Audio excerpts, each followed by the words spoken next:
Test career শেষের পথে রোহিত শর্মার। একটি রিপোর্ট অনুযায়ী অস্ট্রেলিয়া সিরিজের পর তিনি যে আর বোর্ডের পরিকল্পনায় নেই, সেটা নাকি ভারত অধিনায়ককে জানিয়ে দেওয়া হয়েছে। বিশ্ব টেস্ট চ্যাম্পিয়নশিপের ফাইনালের পথ কঠিন ভারতের। যদি সমস্ত প্রতিকূলতা পেরিয়ে টিম ইন্ডিয়া ফাইনালে যায়, দলকে নেতৃত্ব দেবেন জশপ্রীত বুমরা।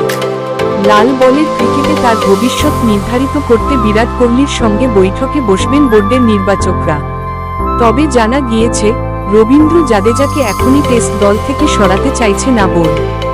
ভবিষ্যতের প্ল্যানে ভারতীয় অলরাউন্ডারকে রাখা হয়েছে। পরিস্থিতি যা, তাতে দেশের জার্সিতে হয়তো শেষ টেস্ট খেলে ফেলেছেন রোহিত। ঋষভ পন্থের কথা থেকেই সেটা আরও স্পষ্ট হল। তিনি বলেন, আবেগপ্রবণ সিদ্ধান্ত ছিল, কারণ দীর্ঘদিন ধরে রোহিত অধিনায়ক। আমরা ওকে দলের লিডার হিসেবে দেখি। কিছু সিদ্ধান্তের অংশ হওয়া যায় না, এটা ম্যানেজমেন্টের সিদ্ধান্ত।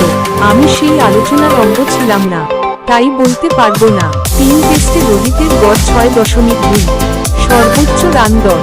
অস্ট্রেলিয়া সফরে লাল বলের ক্রিকেটে রোহিতের শেষ সফর হতে চলেছে।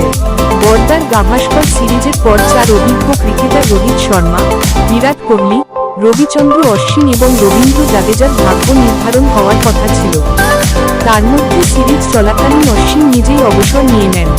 রিপোর্ট অনুযায়ী দরজা দেখিয়ে দেওয়া হয় রোহিতকে। বিরাট কোহলির সঙ্গেও আলোচনায় বসবেন নির্বাচকরা। তাকে হয়তো আরও একটা সুযোগ দেওয়া হবে। শুধুমাত্র বাকি থাকলেন জাদেজা।